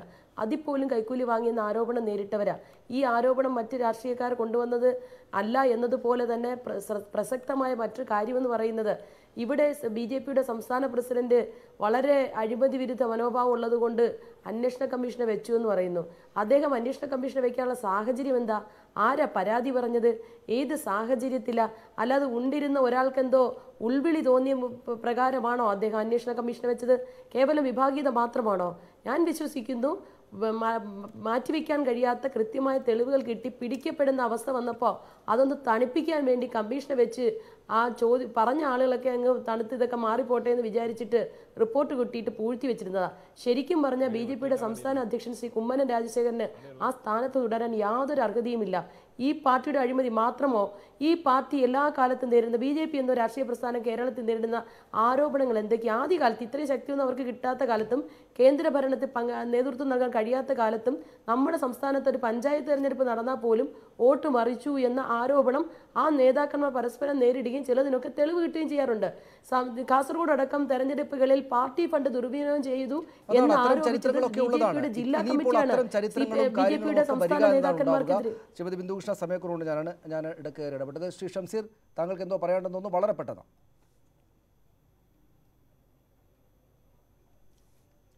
സനീഷ്, നിങ്ങൾ ഈ BJPയുടെ ഘടന നിങ്ങൾ നോക്കണം. BJPയുടെ പാർട്ടിക്കകത്തുള്ള ബൂത്ത് തലം മുതൽ അങ്ങ് ദേശീയ തലം വരെ എല്ലാം സാമ്പത്തികമായി പലതരത്തിൽ അരാജകത്തുള്ളവരാ. ഇപ്പം നിങ്ങൾ നോക്കണം, മണ്ഡല തലങ്ങളിലൊക്കെ ബ്ലേഡുകാരായിരിക്കും, ബ്ലേഡിൻ്റെ ഗുണ്ടകൾ അല്ലെങ്കിൽ കൊട്ടേഷൻ സംഘം, ഇങ്ങനെയുള്ള ആളുകളുടെ രീതി നിങ്ങൾ കണ്ടു. കൊടുങ്ങല്ലൂരിൽ കള്ളനോട്ടിക്കടിക്കാർ, കൊട്ടേഷൻ സംഘം, വട്ടപ്പലിശക്കാരുടെ ഗുണ്ടകൾ, ഇവരൊക്കെയാണ് സ്ഥാനത്തിരിക്കുന്നവർ. എനിക്കറിയാം, ഈ എൻ്റെ ജില്ലയിൽ, കണ്ണൂർ ജില്ലയിൽ എത്ര ആളുകളുണ്ട് സാമ്പത്തികമായി.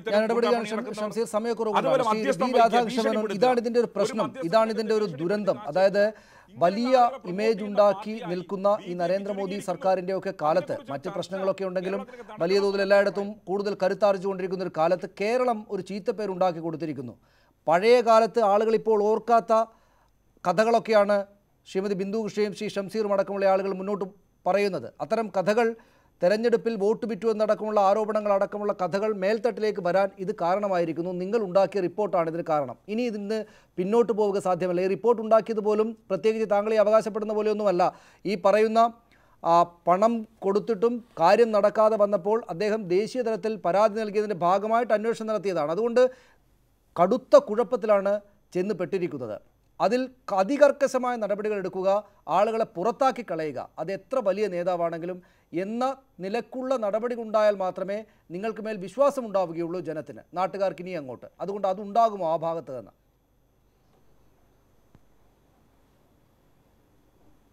അല്ല, ഇവിടെ പാർട്ടിയുടെ ഏതെങ്കിലും ഒരു ഘടകം തീരുമാനിക്കാതെ ഇങ്ങനെ ഒരു അന്വേഷണം നടക്കും എന്ന് വിചാരിക്കാൻ മാത്രം മണ്ടന്മാരല്ലല്ലോ നമ്മുടെ രാജ്യത്തെ കേൾവിക്കാർ.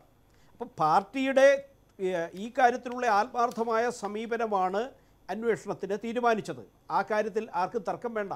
ആ അന്വേഷണ റിപ്പോർട്ട് അത് ചർച്ച ചെയ്യാനിരിക്കുന്ന ദിവസത്തിന് തൊട്ട് മുമ്പ് ചില ആളുകളുടെ മാധ്യമങ്ങളുടെ ഇടപെടലിലൂടെ പുറത്തു വന്നു. ആ പുറത്തു വന്നതിൻ്റെ പശ്ചാത്തലത്തിൽ ഇവിടെ ഒരു ചർച്ച ഉരുണ്ടുകൂടി. അതിനപ്പുറത്ത് ഈ ചർച്ചകൾക്ക് എന്തെങ്കിലും പ്രസക്തിയുണ്ട് എന്ന് ഞാൻ കരുതുന്നില്ല. പക്ഷെ BJPയെ സംബന്ധിച്ച് ഈ പറഞ്ഞ കാര്യങ്ങൾ, ആശങ്കകൾ ഉയർത്തുന്ന വിഷയങ്ങൾ, അതിനെയൊക്കെ ശക്തമായി നേരിടാൻ കെൽപ്പുള്ള പാർട്ടിയാണ് ഭാരതീയ ജനതാ പാർട്ടി.